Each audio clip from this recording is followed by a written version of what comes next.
Celso Blues Boy. O saudoso Celso Blues Boy.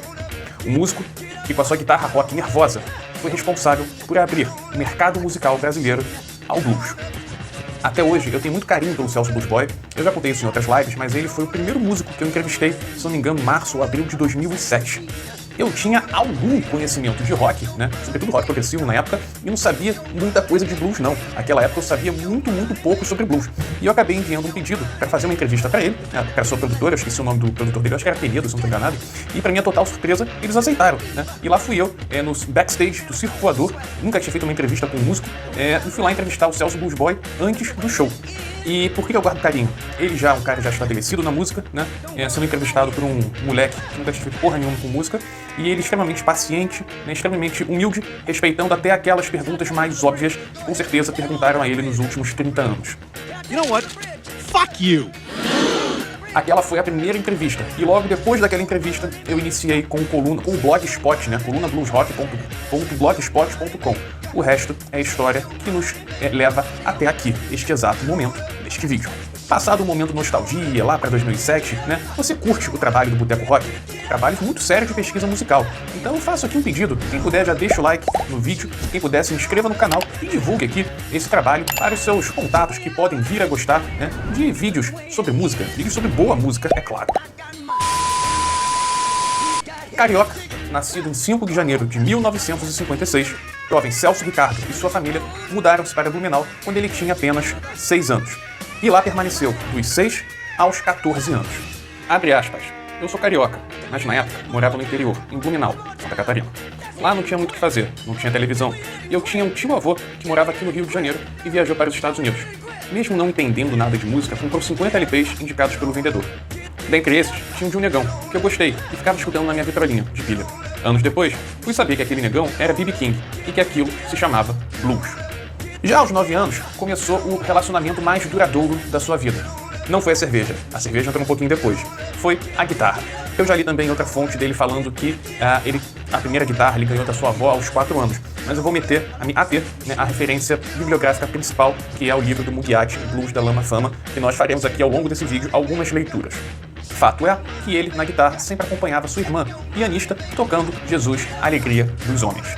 Aos 17 anos, aquele menino que aprendera a tocar guitarra escutando B.B. King e amava Roy Buchanan, Eric Clapton e Rory Gallagher, começa a tocar profissionalmente em bailes e acompanhando gente como Raul Seixas, Sai Guarabira, Renato e seus Blue Caps e Luiz Melodia. E também é nessa época que o Raul começa a participar de jams, né, de músicos aí pela cidade do Rio, e ele começa a conversar, né, a tocar com músicos que tinham passado por experiências nos Estados Unidos. E nisso, quando quando o Celso começa a tocar, os caras, pô, você tá tocando blues, cara. Ué, blues? É blues. Aí ele foi se tocar, né, que aquele negão chamado B.B. King, ele era o representante máximo de um estilo chamado blues. Entre 72 e 78, ele vai passar por algumas bandas, sendo elas a Legião Estrangeira, o Aeroblues e também a banda Magia Branca. Sobre essa última eu não consegui quase nenhuma informação. Abre aspas. No caso do Aeroblues, foi a banda que tocava no primeiro pub de blues no Brasil, a Palusa, em Copacabana. Era uma loucura, pois tocávamos de terça-feira a domingo, descansando apenas na segunda-feira. Tinham vezes que fazíamos 3 ou 4 shows em uma sexta-feira ou sábado à noite. E a casa sempre lotada. Foi quando apareceu pela primeira vez um cenário blues brasileiro. A Legião Estrangeira, que veio antes, era uma banda de hard rock, mas que fazia alguma coisa de blues, que até então ninguém tocava. Foi uma experiência muito legal, pois a banda era praticamente eu mais 2. Tocava com músicos da época, como Raul Seixas. Nós tocávamos e parávamos. Quando saíamos em turnê, às vezes tínhamos que tocar de músico. Um ou outro saía. A formação não era sempre a mesma. Dessa forma, conseguimos um sucesso que para a época era muito difícil e uma legião de fãs. Nós fazíamos shows no Teatro da Praia, em plena segunda-feira, e enchia. Era muito legal. Até que, no início da década de 80, um aluno seu de guitarra, afinal vocês sabem, né? Que músico profissional do Brasil tem que se virar nos 30. Não dá pra viver só das suas apresentações. Acabou sugerindo que o Celso mandasse a sua fitinha cassete demo pra Rádio Fluminense, né? A maldita. A Rádio Fluminense, aos mais novinhos, tinha uma pegada de rock clássico e uma coisa bem underground, né? O que dava todo um charme, um exotismo roqueiro à Rádio Fluminense. Ela era voltada ao rock clássico, como eu já disse, e ela foi talvez a base, né, daquele movimento que ficaria conhecido como Rock Brasil, que veio uma leva aí de diversas bandas bem bacanas de rock nacional. Em 84, ele grava o seu primeiro álbum, Som na Guitarra, que é muito bem recebido pela crítica e pelo público roqueiro em geral.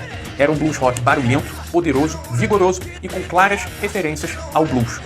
Neste primeiro álbum, né, nesse primeiro disco de estreia, aquelas canções que ficaram eternizadas nos seus fãs. Aumenta que isso aí é rock and roll, Tempos Difíceis, Fumando na Escuridão, Blues Motel, Brilho da Noite. Abre aspas para Celso Blues Boy. Eu nunca me considerei como um nome do blues brasileiro. Naquela época não havia ninguém de blues, e eu estourei com o rock and roll no começo do movimento Rock Brasil. Ali ninguém tinha sucesso, mas apenas um único sucesso, devido ao pouco tempo que essas bandas haviam entrado para a mídia grande. Os Paralamas do Sucesso tinham apenas uma música, assim como Titãs. Mas quando iam ao meu show, diziam que eu tocava um blues rock.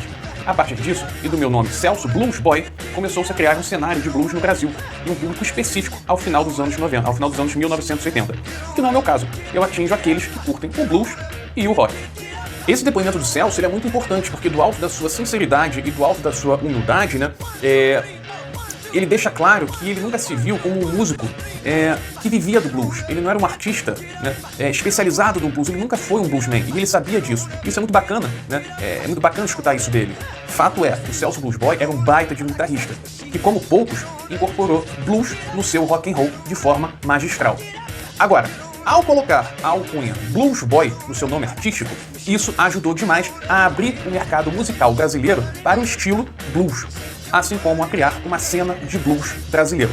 E é justamente nessa época que começam a aparecer os primeiros festivais internacionais com a participação de artistas do blues americano. Sobre esses primeiros festivais de blues no Brasil, o Roberto Mugiak, jornalista, grande jornalista, nesse livro aqui, Blues da Lama à Fama, ele vai falar um pouquinho aqui sobre esses primeiros festivais de blues no Brasil. Abre aspas para Roberto Mugiak. Os festivais de jazz de São Paulo, 1978 e 1980, Rio Monterrey, 1980, e o Free Jazz, Rio e São Paulo, a partir de 85, trouxeram ao Brasil importantes figuras do blues, como John Lee Hooker, Champion Jack Dupree, B.B. King, Albert Collins, Joe Williams, Clarence Gatemouth Brown, Bo Diddley. A noite de blues do Free Jazz tornou a mais concorrida do festival, reunindo bluesmen de todos os matizes, velhos e novos, brancos e negros. E ele também vai citar aqui o primeiro festival de blues em 1989 em Ribeirão Preto e a sua segunda edição também do festival de blues, só que dessa vez é no Parque Ibirapuera. E também ele vai citar aqui, né, o festival Nescafé e Blues, que teve a sua versão em São Paulo e, se não me engano, também teve uma ou duas noites aqui no Rio de Janeiro, em 1994. Escrevendo aqui esse meu roteiro do vídeo, eu lembrei de uma entrevista que fiz com o André Cristóvão, se não me engano foi 2008 ou 2009, talvez 2008, né? E falando sobre aquela época mais ou menos, 76, falando que era uma suposta cena de blues no Brasil, se é que tinha, ele vai falar o seguinte, abre aspas para André Cristóvão. Eu não me lembro de muita gente fazendo exatamente blues. Lembro sim de pessoas usando elementos do blues de forma bem tocada. Lembro do Antônio Zaná, que cantava e tocava gaita e guitarra, e da Rosa Maria, cantando uma música gospel, mas também com elementos de blues. O primeiro brasileiro que vi tocar bem a guitarra foi o Cândido Serra. Inclusive tive aula com ele no Plan, Centro Livre de Aprendizagem Musical. Meu contemporâneo tem o Celso Blues Boy, que entrou em uma carreira solo antes de mim. Ele tocava com o Sai Guarabira, onde ganhou o apelido Blues Boy. Os primeiros discos dele são todos voltados para o rock and roll, com uma guitarra nervosa e bluseira. Durante as gravações de seu segundo disco, Marginal Blues, de 1986, disco esse que tem a faixa, né, Marginal, gravada com a colaboração do Cazuza, ele acaba realizando o seu grande sonho, que foi de conhecer seu ídolo, B.B. King. Abre aspas para Celso Blues Boy. Eu fui entrevistá-lo para uma entrevista, de guitarrista para guitarrista. Na época, eu já estava com bastante sucesso, estava no meu segundo LP, durante a coletiva, me colocaram para falar com ele e ainda colocaram os meus LPs. Ele ouviu e gostou. Dos 3 shows que fez, pude ir apenas no último. Neste, a produção reservou um assento perto do palco. De repente, ele me chama para tocar e o público vai ao delírio. Após o show, me elogiou bastante e me convidou para fazer uma carreira solo nos Estados Unidos. Eu não queria e nem poderia, devido aos contratos e a agenda de shows que eu tinha. A partir dali, ficamos muito amigos. Tocamos em vários lugares, como no Festival de Montreux, em Paris e no Brasil. Fecha aspas. Já no seu terceiro álbum, Celso Blues Boy 3, de 1987, ele grava um dos seus maiores hinos, Sempre Brilhará. E Celso ainda gravaria mais 6 discos. Um desses discos eu tenho aqui ainda, mídia física, que é o Indiana Blues, que tem uma canção em que o B.B. King grava alguns backing vocals. Bem bacana esse disco. Inclusive, eu acho que esse disco foi produzido pelo meu amigo, que há muito tempo não tem notícias, Renato Arias, outra peça fundamental para a construção de uma cena de blues brasileiro. Num total de 9 discos de estúdio e o último de 2011, Por um Monte de Cerveja. O Celso Blues Boy ele teve uma participação fundamental na formação e na consolidação de uma cena de blues brasileiro.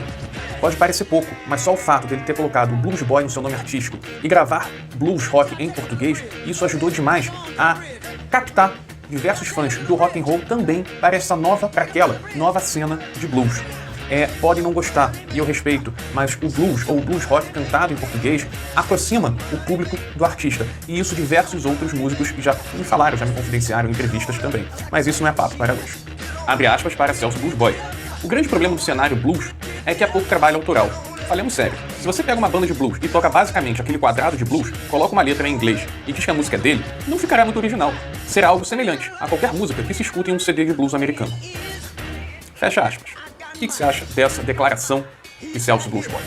Eu fui em diversos shows do Celso Blues Boy. O primeiro, como eu falei, foi em 2007, no Circulador, que era a sua segunda casa. Cheguei a cobrir também o lançamento do show do DVD dele, que foi em 2008, se não estou enganado, 2008 ou 2009, que foi no antigo Canecão, e sempre foi um show muito divertido.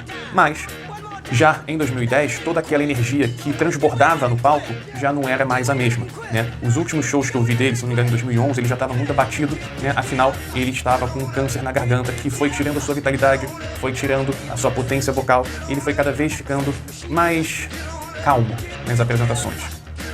Infelizmente, esse câncer na garganta acaba vitimando Celso Blues Boy em 2012.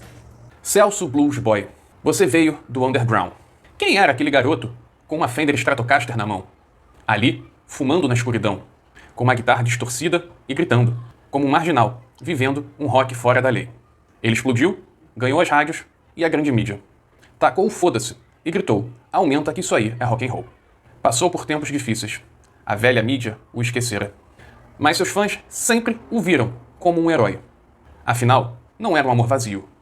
Em tempos de inteligência artificial, você será sempre o nosso sopro de alegria. Um brilho da noite diante das trevas musicais. Você, agora na Jam da eternidade, sempre brilhará. Saudações.